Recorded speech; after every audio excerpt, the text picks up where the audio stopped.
Hello friends, कैसे आप सभी लोग। चलिए, आप सभी का स्वागत है हमारी सक्सेस सीरीज़ के अंदर, जिसका आज लेक्चर नंबर 6 होने वाला है। ओके गाइस, तो हमने लास्ट लेक्चर के अंदर हमारे लॉज पढ़ लिए थे, हमारे 5 लॉ थे जो।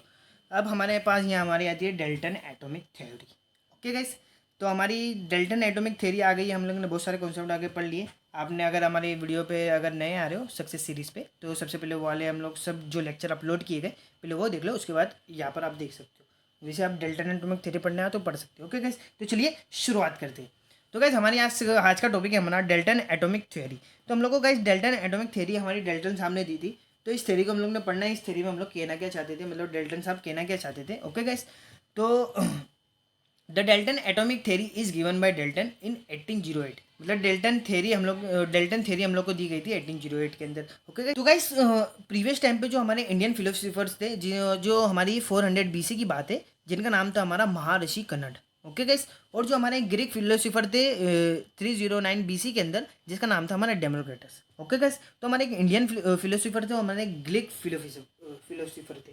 ओके गाइस, तो जो प्रीवियस टाइम पे इन लोग ने क्या कहा था, उन लोग ने एक बात कही थी। ओके गाइस, तो वो बात हमारी यहाँ पर लिखी है, मैं आपको समझाता हूँ। ओके गाइस, तो इन्होंने क्या कहा था, the one that thing that can be break many times at the point is particle is not break. Okay guys, this particles called Maharshi किनट कॉल्ड कौन एंड डेमोक्रेटस कॉल्ड एटोमियो। ओके गाइस, तो इन्होंने बहुत सिंपल सी बात की थी और बहुत अच्छी सी बात की, जिसे मैं आपको एग्जांपल लेके समझाता हूँ। ओके गाइस, जैसे मेरे पास ये एक कंपाउंड है, जैसे कोई भी एक चीज़ है, कोई भी एक थिंग समझ लो, कोई भी एक चीज़ है, जैसे हमारा पेन का ढक्कन है। ओके गाइस, तो मैं इस पेन के ढक्कन को, ओके गाइस, पेन के कैप को अगर मैं तोड़ना चालू करूँगा, तो मैंने तोड़ना तोड़ा तोड़ा तोड़ा तोड़ना बहुत तोड़ा इसको मैंने। इतने छोटे छोटे पार्टिकल्स के क्या वो मेरे हाथ से भी नहीं टूटे, तो मैंने इसको मशीन से तोड़ना चालू किया, तो मैंने इसको बहुत बहुत स्मॉल स्मॉल पीसेस में काट लिया। ओके गाइस, तो इन्होंने क्या कहा कि कोई एक ऐसा पॉइंट आएगा जिसके बाद हम लोग उस पार्टिकल्स को हम लोग फर्दर ब्रेक नहीं कर सकते। क्योंकि इन्होंने ऐसा कहा कि अगर मैं कोई भी चीज़ को तोड़ते जाऊंगा तोड़ते जाऊंगा तोड़ते जाऊंगा तोड़ते जाऊंगा तोड़ते जाऊंगा, कितना भी तोड़ूं, तो उसके लास्ट टाइम पर एक ऐसा पॉइंट आएगा जिसको हम लोग पार्टिकल्स को और ब्रेक नहीं कर सकते। इन्होंने एक सिंपल सी बात कही थी, और ये बात हम लोग मानते भी हैं कि जैसे मैं ये कोई पेन का ये कैप है, अगर मैं इसको तोड़ना चालू करूँ, पर एक टाइम पर ऐसा पॉइंट आएगा जिसको मैं फर्दर नहीं तोड़ पाऊंगा। ओके गाइस, तो इन्होंने कहा था कि the one that thing can be break many times. अगर मैं एक कोई चीज़ है उसको मैं बहुत बार तोड़ूंगा, at the point is one particle है, एक पॉइंट पर ऐसा पार्टिकल्स आएगा जो नॉट ब्रेक होगा, जिसको महर्षि कर्ण ने, उन्होंने कहा था कर्ण कहा था, महर्षि कन्नड़ ने उसको कर्ण कहा था। मतलब वो जो पार्टिकल्स को हम लोग को फर्दर नहीं तोड़ पाएंगे, तो महर्षि कन्नड़ ने उसको क्या कहा था गाइस, कर्ण कहा था। और जो डेमोक्रेटस थे उसने गाइस हम लोग को क्या कहा था, एटोमियो। मतलब उस पार्टिकल्स को उसने क्या कहा था, एटोमियो। ओके गाइस, तो ये हमारे प्रीवियस टाइम पर कुछ बातें थी जो हम लोग को पढ़ना इंपॉर्टेंट थी। ओके गाइस, तो उसके बाद हम लोगों ने एटोमियो का मतलब क्या होता है गाइस, जो ग्रीक के अंदर एटोमियो का मतलब क्या होता है गाइस, एटोमियो जो ए का मतलब होता है वो क्या होता है गाइस, अन, और एटोमियो का मतलब क्या होता है, कट। तो जो अनकट वाली चीज़ है, मतलब उसको हम लोग फर्दर कट कर ही नहीं सकते, उसको गाइस क्या बोलते हैं, एटोमियो। जो हमारा क्या था, डेमोक्रेटस ने बोला था। और जो कण, मतलब हम लोग कहते हैं ना, कण कण में भगवान बसे, ऐसा जो हिंदू लोग कहते हैं, कण कण में भगवान बसे। ओके गाइस, तो वो कण है, वो कण को हम लोग फर्दर ब्रेक नहीं कर सकते। ओके गाइस, इतनी बात नहीं करेंगे, आप तो समझ ही गए होंगे। चलिए गाइस, फिर आगे हमारे जो डेल्टन एटॉमिक थ्योरी थी, जिसके जो पॉइंट्स है, जो उन्होंने जो बातें कही थी, वो हम लोग यहाँ पर अब डिस्कस कर लेते हैं। ओके गाइस, तो जो हमारे डेल्टन साहब थे, उन्होंने जो हमारा पहला पॉइंट कहा था, फर्स्ट पॉइंट हम लोग उन्होंने क्या कहा था, the matter is made of very tiny small particles. तो सबसे पहले डेल्टा साहब ने कहा कि जो मैटर हमारा बना हुआ है, जो हमारी फर्स्ट लेक्चर में हम लोगों ने पढ़ा था, जो मैटर बना हुआ है वो बहुत छोटे छोटे पार्टिकल्स से मिलकर बना हुआ है। ये बात तो हमारी किसने कही दी थी, कन्नड़ साहब ने और डेमोक्रेटस साहब ने। ओके गाइस, तो चलिए दूसरा वाला पॉइंट भी पढ़ लेते। The small particles are called as atoms. जो सब में छोटे पार्टिकल्स है उनको क्या कहते हैं हम लोग, एटम्स कहते हैं। वाह वाह। ओके गाइस, तो डेल्टा साहब ने कहा the small particles are called atoms. बाकी ये तो सबसे पहले किसने बता दिया था, एटोमियन, डेमोक्रेटस ने बता दिया था। कोई बात नहीं, आगे वाला पॉइंट पढ़ते हैं। कुछ डेल्टा साहब ने अपनी तरफ से भी दिया होगा। ओके गाइस, जो डेल्टन एटॉमिक थ्योरी है ना, वो पूरा एक दूसरे का कॉपी मारा हुआ है, एक एक दूसरे का कॉपी मार के एक ही पॉइंट में रखा हुआ है। ओके गाइस, पर उससे हम लोग को कोई फर्क नहीं पड़ता। हम लोग को जो हमने स्टडी पे ध्यान देना, हम लोग को डेल्टन एटॉमिक थ्योरी के पॉइंट्स पढ़ लेते हैं। थर्ड वाला पॉइंट क्या बोला है, atoms can not be break further divide. Atoms वो होते हैं जिसको हम लोग फर्दर डिवाइड नहीं कर सकते। ओके गाइस, आप समझ गए होगे किसका पॉइंट बोल रहा हूँ। फिर हमारा जो आता है फोर्थ वाला point, atom can never be created nor be destroy. Atom को ना हम लोग क्रिएट कर सकते हैं ना डिस्ट्रॉय कर सकते। याद आया फर्स्ट वाला लो, जिसको याद आया कमेंट में बताएगा। ओके गाइस, तो एटम्स को ना हम लोग क्रिएट कर सकते, ना तोड़ सकते, ना डिस्ट्रॉय कर सकते, ना हम लोग एटम्स को बना सकते ना डिस्ट्रॉय कर सकते। ओके गाइस, फिर हमारा फिफ्थ वाला पॉइंट क्या था, atom of same element have same property. जो एटम्स होते हैं ना उसके अंदर जो एलिमेंट्स होते हैं उनकी जो सेम प्रॉपर्टी होती है वैसे। ओके, जिस जो एलिमेंट्स है अगर उसके अंदर जो एटम्स है उसकी क्या होगी, सेम प्रॉपर्टी। मतलब क्या बोला है हम लोग, एटम ऑफ एलिमेंट्स, जो एलिमेंट्स की जो एटम है उसकी क्या होगी गाइस, सेम प्रॉपर्टी होगी। सेम ही प्रॉपर्टी होगी ना, अगर एक एलिमेंट है तो उसके अंदर जो एटम हो गए वो पूरे एक एटम के ही हो गए, उस एलिमेंट के ही हो गए। ओके गाइस, जैसे ये एक एलिमेंट है तो इसके अंदर जितने भी एटम है ये किसके, इस एलिमेंट के। तो ये एलिमेंट्स जो एलिमेंट है जो इसके अंदर एटम है उसकी प्रॉपर्टी भी क्या होगी गाइस, सेम होगी। ओके गाइस, तो ये हमारा फिफ्थ पॉइंट था। तो एटम हैव सेम एलिमेंट, जिसके अंदर सेम एलिमेंट है उसकी भी क्या होगी गाइस, सेम प्रॉपर्टी होगी। चलिए अब चलते हैं हमारे नेक्स्ट पॉइंट की तरफ। नेक्स्ट पॉइंट क्या कहता है, atom have different element have different property. मतलब अगर एलिमेंट्स के अंदर जो एटम्स है अगर वो डिफरेंट हो गए तो उसकी प्रॉपर्टी भी क्या होगी गाइस, डिफरेंट होगी। तो ये तो लॉजिक सी बात है ना, अगर कोई एलिमेंट है उसके अंदर सेम तरीके के एटम्स है तो उसकी प्रॉपर्टी क्या होगी, सेम होगी। अगर उस एलिमेंट के अंदर डिफरेंट टाइप के एटम आ जाएंगे तो उसकी प्रॉपर्टी भी क्या हो जाएगी, डिफरेंट हो जाएगी। ये बात तो नॉर्मल थी, सबको पता है। फिर उसके बाद हमारा लास्ट वाला पॉइंट क्या कहते हैं, atom of different element combined in a fix ratio form to form a compound. बहुत अच्छी बात कही। अब देखिए ये वाली बात क्या गई, एटम ऑफ डिफरेंट एलिमेंट, मतलब जो भी एटम से डिफरेंट एलिमेंट के जब कंबाइंड होंगे फिक्स रेशियो के अंदर तभी हमारा क्या बनेगा गाइस, कंपाउंड बनेगा। हम लोग को तो ये बात तो पहले ही पता चल गई थी ना, अगर दो एलिमेंट अगर हमारे कंबाइन होंगे फिक्स रेशियो में तो वो हमारा क्या बनाएंगे गाइस, कंपाउंड बनाएंगे। तो इन्होंने सिर्फ आगे वर्ड लगा दिया एटम। अगर जो एटम होंगे डिफरेंट एलिमेंट के अगर वो कंबाइन करेंगे फिक्स रेशियो में तो हमारा क्या बनेगा, कंपाउंड बनेगा। ये बात हमारी ऐसी कहना चाहती है। ओके गाइस, तो जो हमारी डेल्टन एटॉमिक थ्योरी थी जो एक दूसरे का कॉपी मारी हुई थी तो हम लोग ने ये पढ़ ली। इसके 7 पॉइंट से बहुत ईजी पॉइंट से बहुत ईजिली याद भी हो जाते हैं। ओके गाइस, जो हम लोग ने पीछे लो पढ़ के रहा है ना गाइस, सेम वही लो है, सेम वही बातें हैं। ओके गाइस, सेम वही चीज़ें आपको छापनी है। ओके गाइस, फिर एटम्स आपको उम्मीद तो करता हूँ समझ में तो आया होगा। बहुत इजी इजी पॉइंट है, मैंने बहुत अच्छी तरीके से एग्जांपल लेकर आपको समझाए। उसके बाद हमने एटम की कुछ प्रॉपर्टी दी हुई भी पढ़ लेते हैं। Atom is the smallest part of the matter. Okay guys, obviously जो मैटर है, मैटर का जो सब में स्मॉलेस्ट पार्ट है वो हमारा क्या गाइस होता है, एटम। बाकी हम लोग सेकंड चैप्टर में पढ़ेंगे कि एटम से भी कोई छोटी चीज़ होती है, वो तो सेकंड चैप्टर की बात है। अभी ये चैप्टर में हम लोग पढ़ लेते हैं। तो जो मैटर होता है, जो मैटर का जो सब में स्मॉलेस्ट पार्टिकल होते हैं वो हमारे क्या होते हैं गाइस, एटम्स होते हैं।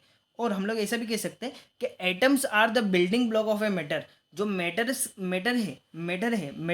कोई भी चीज़ हमारी जो मैटर है जिसके पास मास हो और जो स्पेस को ऑक्यूपाई करे। ओके गैस, तो मैटर वो चीज़ होती है, हमारी जो एटम्स वो बिल्डिंग्स ब्लॉक होते हैं हमारे, किसके होते हैं, मैटर के बिल्डिंग ब्लॉक्स हमारे क्या होते हैं, एटम्स होते हैं। ओके गैस, तो ये हमारी डेल्टन एटॉमिक थ्योरी थी, बहुत ईजी थी, बहुत लर्न, मतलब आपने अगर एक बार इसको ध्यान से अगर पढ़ लिया, इसके पॉइंट्स अगर देख लिए तो आपको डेल्टन एटॉमिक थ्योरी आपको याद करने की जरूरत नहीं पड़ेगी। ओके गैस, तो उम्मीद करता हूँ ये वाला पॉइंट समझ में आएगा। चलिए चलते हम लोग अब नेक्स्ट पेज की तरफ। तो चलिए गाइस, हमारा नेक्स्ट टॉपिक निकल कर आता है atomic mass and molecular mass. तो गाइस इस टॉपिक में आपको बहुत सारी चीज़ें सीखने मिलेगी, बहुत सारी चीज़ें आपको याद रखनी पड़ेगी और बहुत सारे अब यहाँ से हमारे कैलकुलेशन वाले पार्ट भी थोड़े चालू हो जाते हैं गाइस। तो अब आप थोड़ा कंसंट्रेट हो जाएंगे वीडियो की तरफ, जो हमारा लेक्चर है उसकी तरफ। अब पढ़ाई में थोड़ा फोकस हो जाएगा। वो सब हमारा थेरी वाला पार्ट चल रहा था, थोड़ा बहुत थेरी था, थोड़ा न्यूमेरिकल था। अब यहाँ से आपके थोड़े बहुत न्यूमेरिकल भी चालू हो जाएंगे। ओके गाइस, तो सबसे पहले हमारा आता है एटॉमिक मास। तो गाइस एटॉमिक मास क्या होता है, सबसे पहले नाम से इसको तोड़ लो। एटॉमिक हम लोग ने पढ़ के, एटॉमिक मतलब एटम और उसका मास, मतलब एटॉमिक मास क्या होता है हमारा, atomic mass is the mass of an atom. एक एटम का मास हमारा क्या होता है, हमारा एटॉमिक मास होता है। ओके गाइस, एकदम सिंपल समझेंगे, वर्ड से ही वर्ड को तोड़ देंगे। ओके गाइस, फिर हम लोग जानते हैं कि initially we know all that the hydrogen is the simple, hydrogen have simplest atom. मतलब हम लोग शुरू से जानते हैं कि जो हाइड्रोजन है वो हमारा क्या है गाइस, सिंपलेस्ट एटम है, जिसके अंदर हमारा एक इलेक्ट्रॉन होता है, एक प्रोटॉन होता है। ओके गाइस, तो हमारा हाइड्रोजन हमारा एक सिंपल एटम है। मतलब हम लोग इनिशियली टाइम पे जो शुरू का दौर था उस टाइम पे सब लोग ऐसे ही समझते थे कि जो हमारा हाइड्रोजन है वो हमारा एक सिंपलेस्ट एटम है। तो हम लोगों ने क्या किया, असाइन कर दिया मास ऑफ हाइड्रोजन इज 1। जो हाइड्रोजन का मास जो लोग ने क्या असाइन कर दिया 1। मतलब भाई आज से हाइड्रोजन का मास क्या हो जाएगा हमारा 1। बाकी उसको कोई यूनिट नहीं दी, यूनिटलेस 1। तो 1 क्या, मास मीटर किलोमीटर, मास मतलब कुछ तो होगा ना। 1 क्या होता है, यूनिटलेस 1। सिर्फ उसको बोल दिया कि असाइन इज अ 1, यूनिटलेस, उसकी कोई यूनिट नहीं दी। Okay guys. फिर हमारे कुछ एक्सपेरिमेंट हुए, सम कुछ एक्सपेरिमेंट हुए हमारे साइंटिस्ट लोगों ने एक्सपेरिमेंट परफॉर्म किए, कुछ एक्सपेरिमेंट हम लोग उन लोग ने किए और प्रपोज किया हमारा रिलेटिव एटॉमिक मास। ओके गाइस, रिलेटिव एटॉमिक मास उन लोग ने हम लोग को दिया। तो इनिशियली टाइम पे हाइड्रोजन को एक सिंपल एटम एटम मानते थे हाइड्रोजन को। तो उसका उन लोग ने मास क्या कर दिया, 1 लगा दिया, यूनिटलेस, जिसका कोई सेंस नहीं होता है। 1 तो 1 क्या भाई, किलोग्राम मीटर जैसे हम लोग लगाते ना 1 मीटर। हम आज यहाँ से क्या गया, 1 किलोमीटर गया, 10 किलोमीटर गया। मेरे इस पेन का वजन क्या है, 200 ग्राम है। तो ये जो यूनिट होती है वही हम लोग को पता लगाते हैं ना कि हम लोग मास निकाल रहे हैं। अगर मैं किलोमीटर लगाऊंगा तो मुझे पता चल जाएगा वो लेंथ है, अगर मैं ग्राम लगाऊंगा तो मुझे चल जाएगा मास है। ओके गाइस, तो इसलिए असाइन कर दिया था। पर कुछ टाइम के बाद कुछ एक्सपेरिमेंट परफॉर्म किए गए, साइंटिस्ट लोगों ने कुछ एक्सपेरिमेंट किया और हम लोग को प्रपोज करके दिया रिलेटिव एटॉमिक मास। तो गाइस रिलेटिव एटॉमिक मास हमारा क्या होता है गाइस, रिलेटिव, रिलेट, चलो गाइस वर्ड से ही तोड़ देते हैं। ओके गाइस, रिलेटिव, इसका मतलब क्या होता है गाइस, रिलेट मतलब कोई भी चीज़ को रिलेट करके कोई दूसरे का मास निकाल लेना। ओके गाइस, चलिए मैं आपको यहाँ पर एक इंटरेस्टिंग स्टोरी सुनाता हूँ जो हम लोग को समझने के लिए ईजी होगी। ओके गाइस, तो आप ऐसा एक इमेजिन करो कि आपके पास एक थैला है, जो रेडी आती है ना गाइस। ओके, जो रेडी पर ले जाकर हम लोग जो फ्रूट्स व्रूट्स बेचते हैं। ओके गाइस, तो यहाँ पर बहुत सारे फ्रूट्स पड़े, जैसे यहाँ पर वाटरमेलन हमारे पास बहुत सारे पड़े हुए। ओके गाइस, तो वाटरमेलन हमारे पास बहुत पड़े हुए हैं। तो अब क्या होता है कि यहाँ से एक लड़का आता है आपकी गली का, जो शैतान लड़का होता है, जिसको शैतानी हम लोग बदमाश लड़का जो बोलते हैं। तो यहाँ से वो लड़का आता है खेलते खेलते, बोले अच्छा हमारे अंकल अब धंधे पे जा रहे हैं, तो चलिए अब अंकल को परेशान करते हैं। तो उस लड़के ने क्या किया गाइस, यहाँ से एक तरबूज उठाया और उसको वेट मशीन पे क्या कर लिया गाइस, इसे रख दिया। जो वेट मशीन, तराजू जो आता है ना गाइस, तराजू जिसको बोलते हैं हम लोग, जिस पे वेट करते हैं कोई भी सामान रखने का, कुछ इस तरीके से दिखता है। तो उसको उसने वेट मशीन पे रखा और यहाँ पर उसका वेट, चलिए गाइस और इजी कर देता हूँ आपके लिए। जैसे वेट मशीन हमारी जो आती है, जिसके ऊपर हम लोग वेट देखते हैं यहाँ पर, और यहाँ पर ऐसा जो भी हमारा सामान रहता है। तो उस लड़के ने क्या किया, एक तरबूज लिया और यहाँ पर लाकर एक तरबूज को रख दिया। और जब इसका वेट हम लोग ने देखा तो वो हमारा गाइस कितना आया, 12 kg। मतलब इसका जो वेट निकल कर आया गाइस 12 kg। मतलब हम लोग ने नहीं, उस लड़के ने देखा। ये हमारा कुछ वाटरमेलन हम लोग इस तरीके से बना लेते। तो क्या हुआ कि आप यहाँ पर काम कर रहे थे, आप यहाँ से प्रोडक्ट लाकर अपनी रेडी पर रख रहे थे, और यहाँ से एक लड़का आया, उसने एक तरबूज उठाया। अब उसने परेशान करने के लिए क्या किया गाइस, ऐसा एक वेट मशीन था हमारा, वेट मशीन पर उसने एक तरबूज को रख दिया। अब यहाँ से तो आपने देखा, बोले ओए तू क्या कर रहा है, मतलब उन अंकल ने देखा, बोले तू क्या कर रहा है, मेरा तरबूज उठा के जाएगा। बोले रुक तुझे बताता हूँ अभी। तो उसके पास गए, तो उससे क्या किया, उसको थोड़ा बहुत डाटा वाटा। फिर यहाँ पर उन्होंने देखा कि तरबूज का वेट कितना है, 12 किलो आया। ओके, तो उन्होंने मतलब देख लिया था, तो उसको एक लपड़ वप्पड़ मारा, चल बोले चल निकल यहाँ से, अब मेरी रेडी पास आना नहीं। ओके, तो उन्होंने क्या किया, इस तरबूज को उठाकर वापस अपनी रेडी पर रख लिया। ओके गैस, वापस अपनी जो हमारी रेडी पर रख लिया। फिर वो हमारे निकल गए भाई साहब अब धंधे के लिए। अब वो चले गए मार्केट के लिए। अब वो मार्केट में जैसे ही आते हैं, ओके गैस, जैसे ही वो मार्केट में आते हैं, तो ये बहुत सारे तरबूज पड़े थे, ये वाला तरबूज भी यहाँ पर पड़ा हुआ था, बहुत सारे तरबूज उनके पास पड़े हुए थे। तो ये जो अंकल थे, जो यहाँ पर खड़े हुए थे, तो ये अंकल यहाँ पर धंधा कर रहे, बोले कोई गिराक आ जाए, गिराक आ। तो अचानक से एक आंटी आती है, बोलती है भाई साहब हम लोग को तरबूज दे दो। तो अंकल पूछते कितना तरबूज लोगे। तो उन्होंने बोला कि हम लोग 1 kg तरबूज लेंगे, 1 kg तरबूज लेंगे हम, 1 kg तरबूज। ओके, तो ये अंकल ने बोला कि चलो अब भी निकाल देता हूँ। तो अंकल जिसी वेट मशीन को दिखते, तो वेट मशीन तो मैं लाना ही भूल गया। अंकल ने क्या देखा, वेट मशीन तो मैंने लाना ही भूल गया, अब मैं क्या करूँ, वेट मशीन तो मैंने लाया ही नहीं, अब मैं वेट कैसे करके दूंगा। फिर अंकल को आइडिया आया कि जो हमारे घर पर एक लड़का आया था, उसने एक तरबूज लिया था। ओके, उस तरबूज का वेट कितना था हमारा, 12 kg। तो अंकल ने क्या दिमाग लगाया, इस तरबूज के टुकड़े के 12 पीसेस कर दी। ओके गाइस, इस तरबूज के अंकल ने क्या कर दिया, 12 पीसेस कर दिए। ओके, इस तरबूज के इनने 12 पीसेस कर दिए। अब इस तरबूज के जब उन्होंने 12 पीसेस किए, तो उन्होंने फिर निकाला उनकी रेडी के नीचे से ये वाला तराजू, जिसको हम लोग सिंपल भाषा में तराजू बोलते हैं, कुछ हमारा इस तरीके से दिखता है। ओके गाइस, तो ये आंटी ने बोला कि मुझे 1 किलो तरबूज चाहिए, जो हमारे कटिंग वाले जो तरबूज आते हैं ना, ऐसे ऐसे तरबूज जो छोटे छोटे पीसेस में हम लोग को मार्केट में मिलते थे, तो आंटी ने वो मांगे हुए थे। ओके गाइस, तो वो छोटे वाले पीसेस भी हमारे ऐसे ऐसे से रखे हुए थे। बाकी उसमें वेट मशीन नहीं था तो वेट क्या करेंगे। तो अंकल ने क्या किए, इसके 12 पीस काट लिए। तो मतलब एक पीस का वजन क्या हो जाएगा हमारा, 1 kg। Okay guys. तो अंकल ने फिर यहाँ पर 1 kg रखा, इस तरबूज का एक टुकड़ा रखा, और यहाँ से जो उन्होंने कट करके जो तरबूज रखे हुए थे वो यहाँ पर लगाना चालू करते गए, लगाना चालू करते गए, लगाना चालू करते गए, और वेट लेकर 1 किलो जैसी वेट हुआ वैसी तोलकर आंटी को दे दिया। तो इस तरीके से अंकल ने क्या किया, दिमाग लगाकर 1 kg वजन निकाल लिया। तो हमने क्या किया, कोई एक चीज को रिलेट करके दूसरे वाले का मास निकाल लिया। समझ में आया, कॉन्सेप्ट समझने का टॉपिक यही है। जैसे अंकल थे, अंकल जाके मार्केट में क्या करते थे, तरबूज बेचते थे, और उनके पास ऐसे छोटे छोटे पीसेस में जो तरबूज आते हैं ना, जो हम लोग टूथपिक लगाकर खाते गए, ओके। तो वो वाले पीसेस भी अंकल बेचते थे, ओके गैस। तो अंकल ने क्या किया कि 12 kg उसका वेट था, अंकल को याद था। बाकी अंकल ने ये ऐसी वेट मशीन ले जाना भूल गए थे। अब ये वेट मशीन नहीं थी, तो अंकल को याद आया कि इसका वेट क्या था, हमारा 12 kg था। तो इसका अंकल ने 12 पीसेस किया, एक पीस का वजन क्या हो जाएगा, 1 kg हो जाएगा, ओके। तो जब इन लोगों ने 1 kg इधर रखा और इसका मास निकल लिया, मतलब इस वाले को रिलेट करके इस वाले का मास निकाल लिया, वही होता है हमारा रिलेटिव एटॉमिक मास। मतलब कोई चीज़ को रिलेट करके कोई दूसरे का मास निकाल लेना, ओके गाइस। तो चलिए हम लोग चलते हैं अब हमारी डेफिनेशन की तरफ।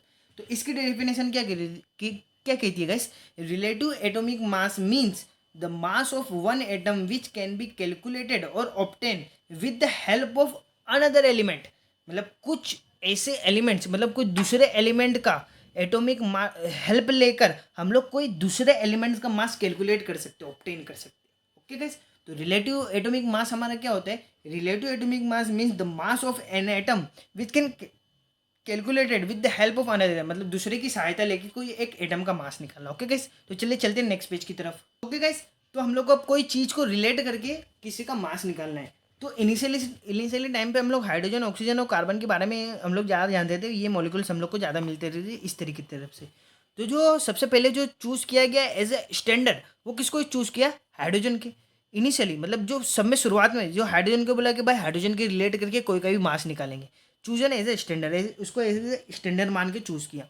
फिर लेटर ऑन थोड़ी देर बाद, थोड़े दिनों बाद, फिर हम लोग ने ऑक्सीजन को बोला कि भाई ऑक्सीजन को हम लोग चूज़ करेंगे, उसके हिसाब से हम लोग रिलेटिव एटॉमिक मार्क्स निकालेंगे, ओके। फिर फाइनली कार्बन को लिया, जिसका मास हमारा 12 होता है, उसको हम लोग ने स्टैंडर्ड चूज़ किया। अब ऐसा क्यों हुआ, हाइड्रोजन और ऑक्सीजन को क्यों चूज़ नहीं किया गया, कार्बन को ही क्यों चूज़ किया गया। तो गाइस उसका हमारे पास आंसर यहाँ पर है कि hydrogen and oxygen are reactive of the other high reactive element.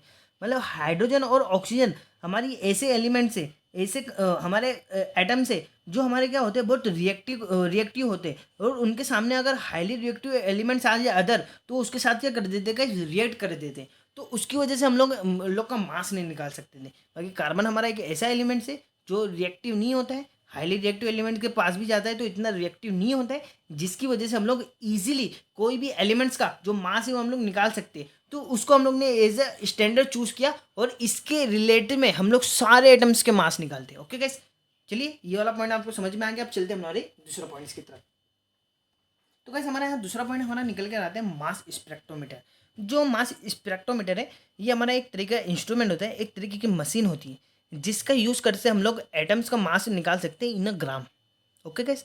मतलब हमारी, आप ऐसा समझो कि मास स्पेक्ट्रोमीटर एक मशीन है, जो कि एक तरीके की इंस्ट्रूमेंट है, जिसके अंदर कोई भी एटम्स का, कोई एक एटम का हम लोग मास हमारा ग्राम में निकाल सकते हैं, ओके गाइस। तो यहाँ पर देख लेते हैं हम लोग क्या कहते हैं कि mass spectrometer is use to obtain the exactly mass of an atom in a gram. मतलब हम लोग इसका यूज करके हम लोग एग्जैक्टली मास निकाल सकते हैं एटम्स का, वो भी किस में, ग्राम के अंदर, ओके गाइस। तो मास स्पेक्ट्रोमीटर हमारी ये चीज़ है। तो मास स्पेक्ट्रोमीटर का जब हम लोग ने लिया, और हम लोग ने एक कार्बन एटम का मास निकाला, एक कार्बन एटम, मैं गाइस एटम बोल रहा हूँ ना कि कार्बन एटम का मास बोल रहा हूँ, याद रखे। एक कार्बन एटम का जब हम लोग ने मास निकाला, मास स्पेक्ट्रोमीटर इंस्ट्रूमेंट की हेल्प से, मशीन की हेल्प से, तो हमारा कितना निकल गया गाइस, 1.99 इंटू 10⁻⁻23 ग्राम। ये मास हमारा निकल कर आया गाइस, ये मास आप लोग याद रखेंगे, ओके गाइस। तो एक कार्बन एटम का जो मास है वो हमारा निकल कर आया 1.99 इंटू 10⁻⁻3, ओके गाइस। तो यहाँ पर हम लोग, अब यहाँ पर हम लोग क्या कर रहे हैं, एक कार्बन एटम का जो मास होता है वो हमारा गाइस कितना होता है, 1.99 इंटू 10⁻⁻3, और जो कार्बन एटम का जो मास होता है, अब मैं एटम की बात नहीं कर रहा हूँ, जो कार्बन कार्बन का जो मास होता है वो हमारा गाइस कितना होता है, 12 होता है। जो कार्बन का जो हम लोग मास पढ़ते आ रहे हैं ना, कि मीथेन के अंदर कार्बन का मास कितना होगा, तो 12 होगा। जो कार्बन का मास है वो हमारा गाइस कितना है, 12। यहाँ पर हम लोग ने एक कार्बन एटम का मास निकाला, एटम का मास निकाला, एटम से मिलकर ही बनकर हमारा क्या बनता है, एलिमेंट्स बनते हैं। ओके गाइस, तो वो एक एटम का मास था। यहाँ पर हम लोग कार्बन के मास की बात कर रहे हैं, तो कार्बन का मास कितना होता है गाइस, 12 होता है। तो हम लोग ने क्या कर दिया, इसका डिवीजन कर दिया। तो जब हम लोग ने इसका डिवीजन किया तो वो हमारा कितना, 1.66 इंटू 10⁻⁻24। ओके गाइस, तो इस वजह से हम लोगों ने क्या किया, 1/12 मास ऑफ कार्बन एटम, मतलब 1/12 रेशियो अगर मास कार्बन एटम का, वो हमारा गाइस कितना होता है, 1.66 इंटू 10⁻⁻24 ग्राम। ओके गाइस, ये तो एक कार्बन का वेट था, पर हम लोग ने इसको 12 से डिवाइड कर दिया, तो 1/12 mass of the carbon atom हमारा कितना आता है गाइस, 1.66 इंटू 10⁻⁻24 ग्राम। ओके गाइस, तो ये हमारा एक carbon atom 1/12 mass of carbon atom हमारा कितना होता है, 1.66 इंटू 10⁻⁻3। यहाँ पर एक कार्बन एटम का मास है और यहाँ 1/12 मास ऑफ कार्बन एटम का मास है। ओके गाइस, ये हमारा ग्राम में निकल कर आया था। फिर उसके बाद हमारे कुछ साइंटिस्ट थे, फिर उन्होंने क्या हुआ, लेटर ऑन न्यू इन्वेंशन, एक नई यूनिट का इन्वेंशन हो गया, न्यू यूनिट इन्वेंशन, एक यूनिट का इन्वेंशन हुआ जिसको हम लोग ने नाम दिया AMU। ओके गाइस, एक नई यूनिट का जो इन्वेंशन हुआ जिसका नाम हम लोग ने दिया AMU। AMU का फुल फॉर्म क्या होता है, एटॉमिक मास यूनिट, जिसको हम लोग ये भी बोल सकते हैं यूनिफाइड मास, जिसको हम लोग यू से डिनोट करते हैं कुछ इस तरीके से। तो गाइस हमारा 1 AMU हमारा कितना कैसे होता है, 1.66 इंटू 10⁻²-24, मतलब 1/12। ओके गाइस, तो 1 AMU इज इक्वल टू क्या होता है हमारा, 1.66 इंटू 10⁻24 ग्राम। ओके गाइस, तो जनरली बात कर रहे हैं, जो हाइड्रोजन का मास हमारा कितना होता है, 1.088, जो हम लोग 1 मान के चलते हैं ना, वो असल में इतना होता है। तो 1.088 AMU होता है, जिसका जो हमारा मास कितना हो जाएगा गाइस, अगर इसको मैं मल्टीप्लाई कर दूंगा 1.088 को, किससे मल्टीप्लाई कर दूंगा, 1.66। अगर AMU से हम लोग को ग्राम में कन्वर्ट करना है तो मैं इसको इससे मल्टीप्लाई कर दूंगा ना, तो इसका मास कितना होगा, 1.66 इंटू 10⁻²4। हम लोग 16 को अगर AMU में, अगर इसको मेरे को ग्राम में कन्वर्ट करना है तो मैं इसको किससे करूँगा गाइस, 16 को मल्टीप्लाई कर दूंगा 1.66 इंटू 10⁻²4। जैसे इसको मल्टीप्लाई किया तो हमारा जो ऑक्सीजन का मास है वो हमारा ग्राम में निकल कर रहेगा, 2.65 इंटू 10⁻3, तो हमारा ग्राम में निकल कर रहेगा गाइस। ओके, अगर मेरे को AMU से ग्राम में कन्वर्ट करना है तो मेरे को मल्टीप्लिकेशन करना पड़ेगा 1.66 इंटू 10⁻24 का। ओके गाइस, तो इस तरीके से हम लोग कोई भी AMU यूनिट का हम लोग ग्राम में कन्वर्ट कर सकते हैं। ओके गाइस, तो चलिए अब चलते हैं हमारे नेक्स्ट पेज की तरफ। तो चलिए गाइस, हमारे यहाँ थर्ड आता है एवरेज एटॉमिक मास, सेकंड हमारा आता है एवरेज एटॉमिक मास। एवरेज एटॉमिक मास हमारा क्या होता है गाइस, चलिए यहाँ पर देखते हैं। आइसोटॉप्स, सबसे पहले आइसोटॉप का मतलब समझे, ये आइसोटॉप्स होते क्या है। तो आइसोटॉप हमारे substance that have same atomic number but the different atomic mass. तो गाइस यहाँ आपको 2-3 पॉइंट समझने होंगे और मैं आपको समझा भी देता हूँ। ओके गाइस, तो क्या बोला हम लोग को, substance that have same atomic number, जिसका एटॉमिक नंबर सेम हो बट डिफरेंट एटॉमिक मास, उसका जो मास होगा वो डिफरेंट होगा। ओके गाइस, तो सबसे पहले आप लोग ये पॉइंट समझे कि हम लोग यहाँ पर देख लेते हैं। जैसे हमारे पास कोई भी एक एलिमेंट है, तो जिसका हम लोग एटॉमिक नंबर, जिसको हम लोग जेड बोलते हैं, उसको हम लोग नीचे साइड लिखते हैं और उसका जो मास होता है वो हम लोग ऊपर साइड लिखते हैं। ओके गाइस, तो कोई भी एलिमेंट को रिप्रेजेंट करने का ऐसा होता है, जैसे ये हमारा कोई एक एलिमेंट है। ओके गाइस, ये हमारा एक एलिमेंट है, ये इसका क्या है गाइस, एटॉमिक मास है। ओके, ये हमारा क्या है गाइस, एटॉमिक मास है, और ये हमारा क्या है, एटॉमिक नंबर है। ये हमारा क्या है, एटॉमिक नंबर है।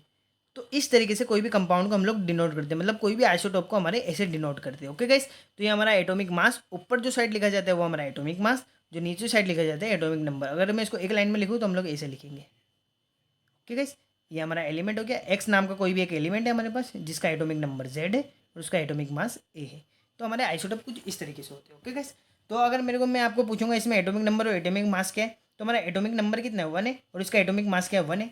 जैसे ये वाले में पूछूंगा तो इसका एटॉमिक नंबर क्या है, 1 है, इसका एटॉमिक मास 2 है, इसका एटॉमिक नंबर 1 है, इसका एटॉमिक मास 3। अब ये पॉइंट आप लोग समझ गए, तो अब चलिए डेफिनेशन भी समझ ले। सब्सटेंस दैट है सेम एटॉमिक नंबर, जिसके एटॉमिक नंबर सेम हो।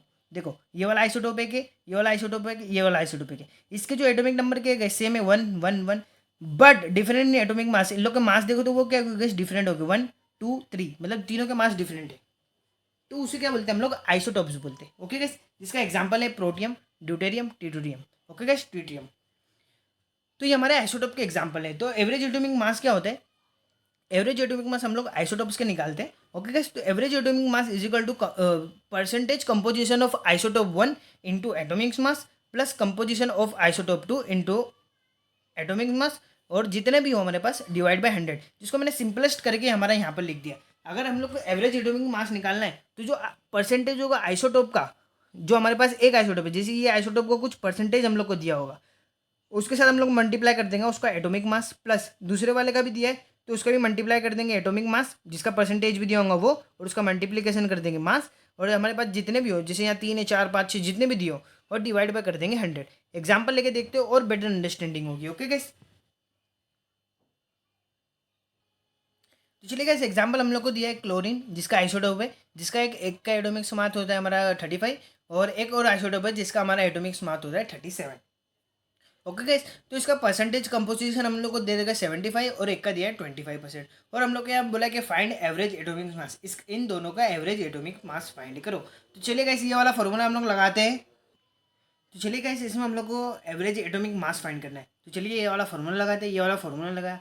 तो एवरेज एटॉमिक मास निकालना है हम लोग को, तो सबसे पहले लेना है हम लोग को परसेंटेज ऑफ आइसोटोप 1। तो हमारे पास ये आइसोटोप है, इसका हम लोग को परसेंटेज लेना है, तो मैंने लिख दिया परसेंटेज। उसके बाद हम लोग को बोला है मल्टीप्लाई करो उसका एटॉमिक मास, तो मल्टीप्लाई किया मैंने उसका एटॉमिक मास जो हमारा 35, तो मल्टीप्लाई कर दिया मैंने 35, ब्रैकेट क्लोज। फिर हम लोग को क्या करना है, प्लस करना है, प्लस लगाना है। फिर यहाँ दूसरा आइसोटोप है, उसका परसेंटेज कंपोजिशन कितना है 25, तो 25 लिख दिया। उसका एटॉमिक मास से मल्टीप्लाई करना है, तो एटॉमिक मास से मल्टीप्लाई कर दिया। फिर डिवाइडेड बाय हम लोग को क्या बोला 100 कर दो। तो जब मैं इसका डिवाइडेड करूँगा, जब इसको मैं सोल्व करूँगा, तो हमारा जो एवरेज एटॉमिक मास निकल कर आएगा क्लोरीन का, वो हमारा कितना आएगा 35.5 AMU। ओके गाइस, तो हम लोग जानते हैं कि जो क्लोरीन का मास होता है वो हमारा गाइस कितना होता है 35.5। तो एवरेज जो निकल कर आया वो भी हमारा सेम आया। तो हैंस प्रूफ जो क्लोरीन का मास होता है वो हमारा कितना होता है 35.5। तो आपको आज नई चीज़ सीखने मिली कि क्लोरीन का मास हमारा कितना होता है गाइस 35.5। तो आज की बात भूलेंगे नहीं, याद रखेंगे। जिससे अगली वाली में हम लोग को नाइट्रोजन का पता चला था, तो इस वाले में हम लोग को कार्बन का पता चला है, क्लोरीन का पता चला है, तो इससे आपको बहुत सारे पता चल जाएंगे। ओके गाइस, फिर हम लोग एक और एक एग्जांपल देख लेते हैं। Average atomic mass of the boron is 10.10 AMU, B10 and B11। Find the composition of find the composition of abundance of B10 and B11। मतलब हम लोग को इनकी अबेंडेंस फाइंड करनी है। ओके गाइस, तो क्वेश्चन क्या कहते हैं, सबसे पहले उसको शांति से पढ़ते हैं। एवरेज एटॉमिक मास हम लोग को बोरोन का दे रखा है, बोरोन का हम लोग बी से डिनोट करते हैं, जिसके हम लोग के पास 2 आइसोटोप दे रखे हैं। ओके गाइस, तो जिसका एवरेज एटॉमिक मास हम लोग को दे रखा है, पहले से हम लोग को एवरेज निकाल कर दे रखा है, जिसे हम लोग को एवरेज फाइंड करने के लिए बोला था। तो ये हम लोग को एवरेज एटॉमिक मास निकाल के दे रखा है, कितना है 10.10 AMU। फिर उसके बाद बोला हम लोग को कि जो B10 है और B11 है, जिसका कंपोजिशन हम लोग को फाइंड करना है, मतलब इन दोनों के हम लोग को परसेंटेज फाइंड करके बताने कि कौन कितना होगा। तो वैसे इस क्वेश्चन को आप सोल्व करें। चलिए चलते हैं हम लोग नेक्स्ट पेज की तरफ, इसका सॉल्यूशन की तरफ। तो चलिए गाइस, जिसने क्वेश्चन को सॉल्व किया वो मेरे को कमेंट सेक्शन में इसका आंसर बताएंगे। चलिए हम लोग इसका सॉल्यूशन देख लेते हैं। Okay guys, same formula same आपको लगाना है, बस थोड़ा सा आपको थोड़ा सा दिमाग लगाना है। ओके गाइस, तो हम लोग को गिवन क्या क्या दे रखा था, एवरेज एटॉमिक मास हम लोग को दे रखा था 10.10 AMU। ओके गाइस, और हम लोग को परसेंटेज कंपोजिशन फाइंड करना है B10 और B11 आइसोटोप का, वो फाइंड करना है। तो लेट, अब जहाँ भी परसेंटेज की बात आती है गाइस, ओके, सबसे पहले मेरी बात एक बात आप इमेजिन करो, मैं आपको समझाना चाहता हूँ, ये आपके माइंड में से आपके बाद अब डाउट नहीं आएगा। जैसे मैं कोई, अगर मैं बोल दूँ कि इसके अंदर ये जो इसका अंदर कंपोजिशन है, मतलब इसके अंदर 2 पार्ट है और ये 2 पार्ट हमारे क्या है 100% है। ओके गाइस, तो मैं बोल दूँ कि इसके अंदर एक कोई कंपाउंड है और इसके अंदर कोई कंपाउंड है, तो वो हमारा पूरा मिलके क्या इसका हमारा 100% है।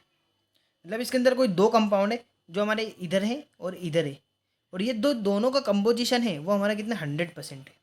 ओके गाइस, तो अगर मैं ऐसा बोलूँ कि चलो मैं ये मान लेता हूँ कि जो इस वाले कंटेनर में है, इसका जो मास है वो हमारा कितना हो जाएगा x ग्राम हो जाएगा। ऐसा हम लोग इमेजिन कर रहे हैं, मैं आपको एक केस इमेजिन करवा रहा हूँ। ओके गाइस, तो हम लोग मान लेते हैं, आज ये परसेंटेज वाला आपको मैं क्लियर करता हूँ। ओके गाइस, तो हम लोग मान लेते हैं कि इस कंटेनर में जो इसका मास है वो हमारा x ग्राम है, तो इसका मास कितना होगा। ओके गाइस, तो मैं इसका मास अगर मैं लिख दूँ कि इसका मास होगा 100 माइनस एक्स, तो आप बोलोगे इसका मास 100 माइनस एक्स कैसे हुआ, तो वो आज आपको क्लेरिफिकेशन मिल जाएगा कि हम लोग 100 माइनस एक्स काय को लेते हैं। तो हम लोग इमेजिन करो कि ये कंटेनर है हमारा, ये पार्टिकल और ये पार्टिकल, ये पार्टिकल, ये पार्टिकल, ये पार्टिकल से मिलकर बना हुआ है। मतलब इस साइड के पार्टिकल और इस साइड के पार्टिकल, मतलब ये दोनों पार्टिकल मिलकर हमारा ये मास बना हुआ है। ओके वाइस, ये कंटेनर हमारा भरा हुआ है। तो इस कंटेनर में जो मैं इतना मास है वो हमारा अगर मैं एक्स ग्राम मान रहा हूँ, तो ये जो पूरे कंपाउंड मिलकर, मतलब अगर मैं इसको एक्स, चलिए इसको मैं ए नाम दे देता हूँ और इसको मैं बी नाम दे देता हूँ।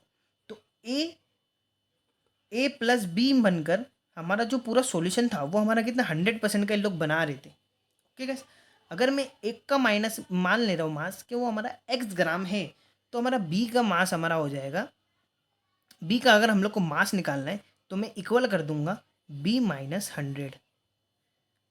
सॉरी गाइस, अगर मेरे को एक का मास मालूम है एक्स है, तो अगर मेरे को बी का मास निकालना हो तो वो मैं किस तरीके से निकालूंगा, तो मेरे को अगर बी की वैल्यू चाहिए तो मैं क्या कर दूंगा 100 माइनस एक्स, इस तरीके से कर दूंगा। आप इसको एकदम इजीली समझे।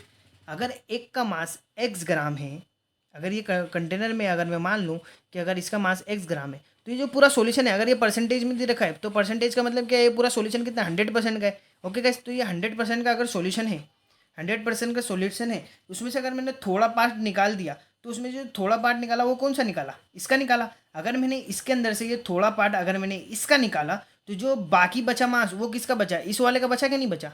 अगर मैंने इसका पार्ट मैंने मान लिया कि 100 माइनस एक्स है, तो 100 माइनस एक्स, तो एक्स हमारा किसका था, ए का था।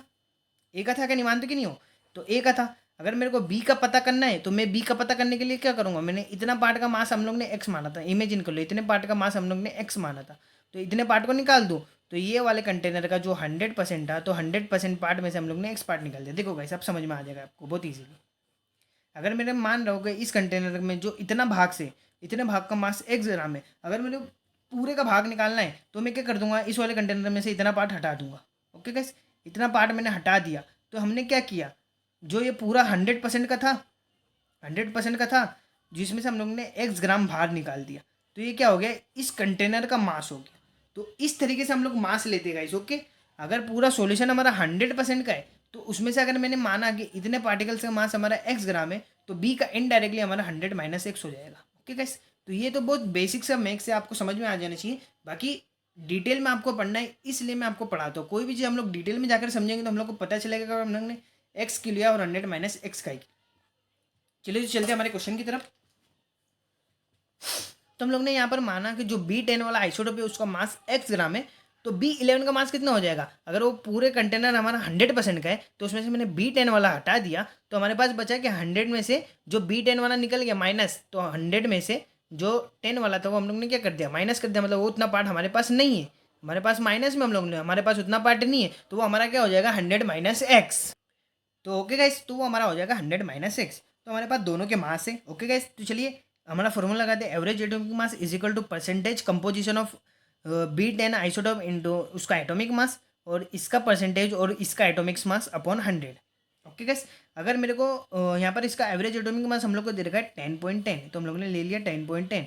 इसका परसेंटेज तो कंपोजिशन तो हम लोग को बोलना है फाइंड करके बताओ, तो वही तो हम लोग को फाइंड करना है, तो हम लोग ने क्या माना है, एक्स माना है। ओके गाइस, फिर उसका एटॉमिक मास, तो B10 का एटॉमिक मास कितना हो जाएगा, 10 हो जाएगा, क्योंकि हम लोग ऊपर वाले को एटॉमिक मास बोलते हैं, नीचे वाले को एटॉमिक नंबर बोलते हैं। तो हम लोग को एटॉमिक मास दे रखा है इसका 10 है, तो 10 ले लिया, प्लस 100 माइनस एक्स, बी का परसेंटेज कंपोजिशन 100 माइनस एक्स है, इनटू इसका एटॉमिक मास, इसका एटॉमिक मास हमारा कितना हो जाएगा 11 हो जाएगा, तो 11 और अपॉन में हमारा 100 चल ही रहा है। अब उसके बाद क्या करना है हम लोग को, देखो ये डिवाइड में, इसको सबसे पहले मल्टीप्लिकेशन में भेजो, तो इसको मैंने मल्टीप्लिकेशन किया 10.10 इंटू 10 इंटू 100 हो गया।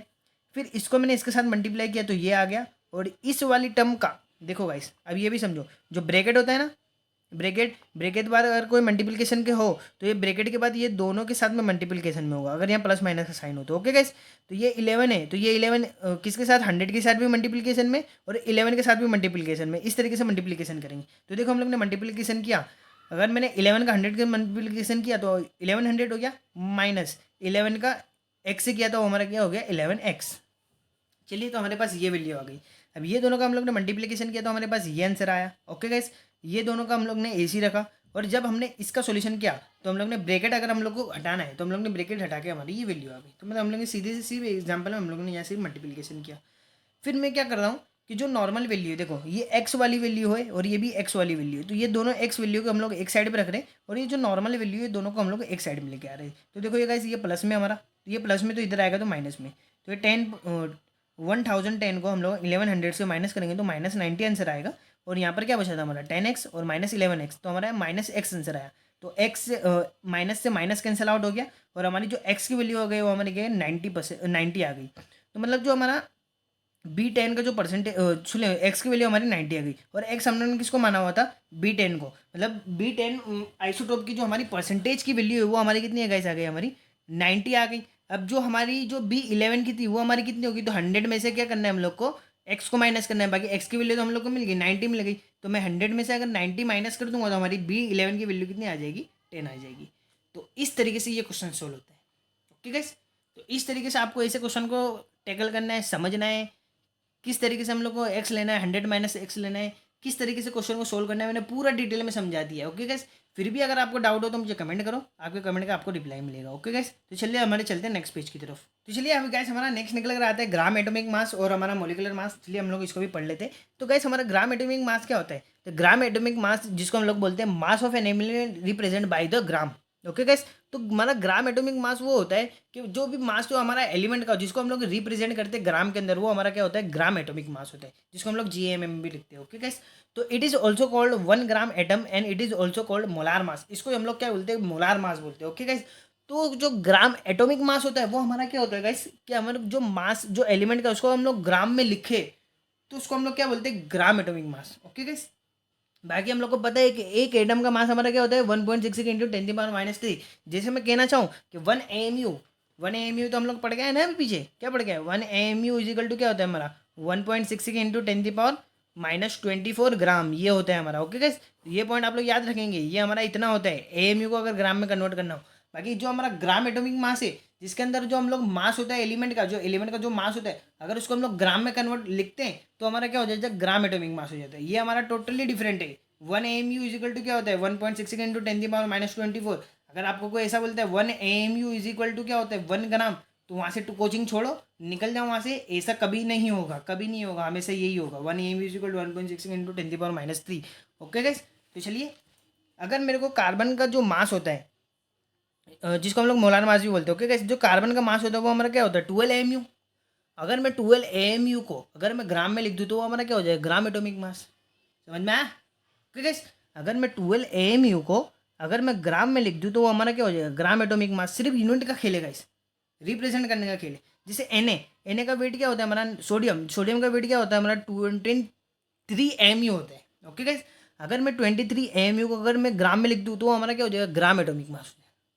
ओके गाइस, समझ में आ रहा है point, understanding the point. Okay, फिर हमारा ऑक्सीजन है, ऑक्सीजन का मास क्या होता है हमारा 16 AMU। ऑक्सीजन का मास होता है हमारा 16 AMU। अगर मैं उसको 16 ग्राम लिख दूँ तो हमारा क्या हो जाएगा, ग्राम एटॉमिक मास। इसको हम लोग बोलते हैं gram atomic mass. Okay guys, बहुत ईजी था। AMU की यूनिट को सिर्फ ग्राम में लिखने का मतलब हमारा होता है ग्राम एटॉमिक मास, जिसको हम लोग बोलते हैं मोलार मास भी बोलते हैं। ओके गाइस, तो ये थोड़ा बहुत पॉइंट है जो आपको याद रखने ग्राम एटॉमिक मास के बारे में। बाकी गाइस आप लोग याद रखें कि आप लोग ऐसे रिलेट नहीं करेंगे कि 1 AMU इजिकल टू 1 ग्राम, कभी नहीं होगा। 1 AMU हम लोग ने पढ़ गया 1 AMU इजिकल टू 1.66 इंटू 10⁻24, ये हम लोग ने पढ़ के रहा है पीछे। तो 1 ग्राम एटॉमिक मास का मतलब क्या होता है, AMU की यूनिट को सिर्फ ग्राम में कन्वर्ट कर देना, वो हमारा क्या होता है, gram atomic mass. Okay guys, तो चलिए अब चलते हैं हमारे नेक्स्ट वाले पर जो हमारा निकल कर आता है मॉलिक्यूलर मास। तो गाइस सबसे पहले मॉलिक्यूल्स का मतलब क्या होता है वो समझते हैं। तो मॉलिक्यूल्स का मतलब क्या होता है, हमारे ग्रुप ऑफ एटम।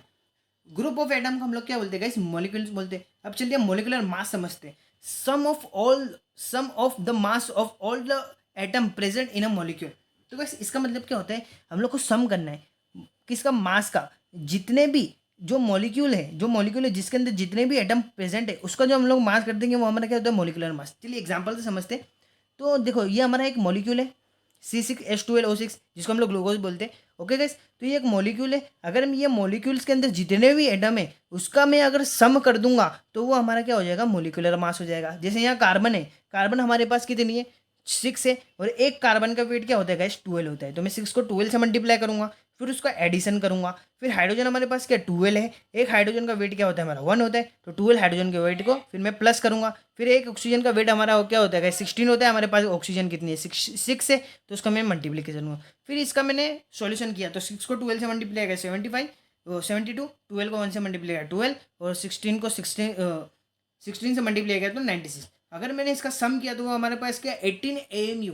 तो ये 18 AMU हमारा क्या है मोलिकुलर मास, मतलब एक मोलिक्यूल्स के अंदर जितने भी एटम्स हैं उसका अगर मैं सम कर दूं तो वो हमारा हो जाएगा मोलिकुलर मास। ओके गाइस, तो चलिए चलते हैं अब हमारे नेक्स्ट पेज की तरफ। तो चलिए गाइस, जैसे हम लोग ने वहाँ पढ़ा था ग्राम एटॉमिक मास, तो यहाँ हमारा आ गया ग्राम मोलिकुलर मास। तो ग्राम मोलिकुलर मास क्या होता है, सेम होता है गाइस, यूनिट का इंटरचेंज होता है सिर्फ। तो ग्राम मोलिकुलर मास हमारा क्या होता है, gram molecular mass is the mass of molecule represent in the gram, it is also called the molar mass. इसको भी हम लोग मोलार मास कहते हैं। ओके गाइस, इसको भी हम लोग क्या कहते हैं मोलार मास कहते हैं, सिर्फ यूनिट का फेरफार है। जैसे ग्लूकोज का हम लोग ने अभी वेट निकाल के आया 18 AMU होता है, तो हम लोग अगर AMU को हटा के अगर मैं ग्राम कर दूँ तो हमारा क्या हो जाएगा ग्राम मोलिकुलर मास। जैसे हाइड्रोजन का हम यहाँ पर एग्जाम्पल ले लेते हैं, H2 का मास कितना होता है हमारा 18 होता है, 18 की AMU होता है। अगर मैं AMU को हटा के अगर ग्राम लिख दूँ तो हमारा क्या हो जाएगा ग्राम मोलिकुलर मास। ये मोलिकुलर मास क्यों हो गया, वो एटॉमिक मास क्यों था, क्योंकि वो हम लोग एक पर्टिकुलर एटम का मास निकाल रहे थे। जैसे कार्बन का निकाल रहे थे, सोडियम का निकाल रहे थे, ऑक्सीजन का निकाल रहे थे, यहाँ हम लोग किसका निकाल रहे हैं H2O का निकाल रहे हैं, एक मोलिक्यूल्स का निकाल रहे हैं, एक मोलिक्यूल का निकाल रहे हैं। इसकी वजह से ग्राम मोलिकुलर मास हो जाएगा। ओके गाइस, दोनों में डिफरेंस समझ में आया। चलिए अब हमारा एक आता है फॉर्मूला मास। तो फॉर्मूला मास तो बहुत ईजी है, बहुत ईजी कॉन्सेप्ट भी है ये। तो फॉर्मूला मास समझ लेते हैं, फॉर्मूला मास क्या होता है। तो फॉर्मूला मास क्या होता है, ionic solid are in the lattice form. Okay guys, तो यहाँ पर एक लेटाइस वर्ड आ गया जिसको मैं आपको रफ में समझा देता हूँ। वो क्या होता है, जो हमारे आयनिक सॉलिड होते हैं, सबसे पहले आप आयनिक का मतलब समझो। जो सॉलिड्स कंपाउंड होते हैं, ओके गाइस, तो उसके अंदर क्या होता है हमारे, सबसे पहले आप आयोनिक बॉन्ड का मतलब समझो। आयोनिक क्या होता है, आयोनिक होता है क्या, एक हमारा होता है कोवेलेंट और एक होता है हमारा आयोनिक। एक होता है हमारा कोवेलेंट और एक होता है हमारा आयोनिक।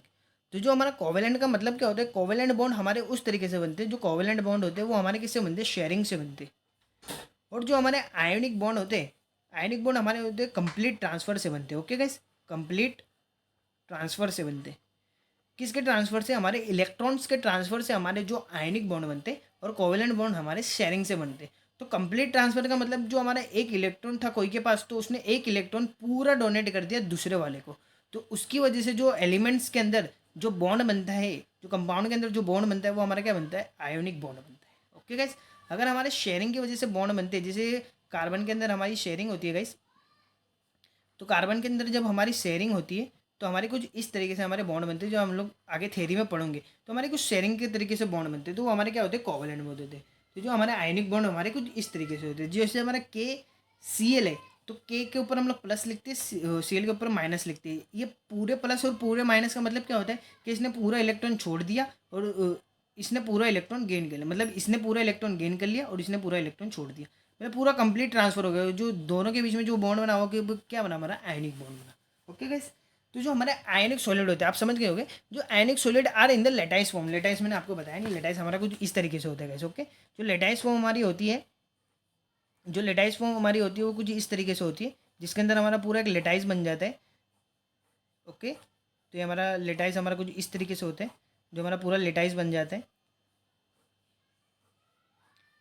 तो हमारा कुछ इस तरीके से पूरा हमारा लेटाइस बन जाता है, लेटाइस फॉर्म में जो हमारे आयनिक सॉलिड होते हैं। तो इसके अंदर क्या होता है, हमारे एक सोडियम का मॉलिक्यूल इस तरीके से होता है, और सॉरी सॉरी, तो हमारा सोडियम का मॉलिक्यूल हम लोग बीच में मानते हैं, जो कॉर्नर वाले तो वो हमारा क्या मानते हैं, हम लोग क्लोरीन मानते हैं।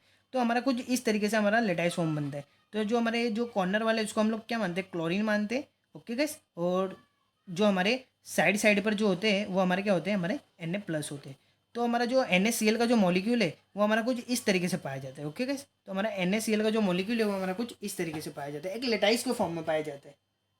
लेटाइस फॉर्म तो आप समझ गए हमारा लेटाइस फॉर्म कैसा होता है। ओके, तो चलिए अब हम लोग डेफिनेशन पढ़ते हैं। Ionic solid are in the lattice form, जो मैंने आपको बताया आयनिक का ही मतलब भी बता दिया और लेटाइस फॉर्म का ही मतलब बनाया था।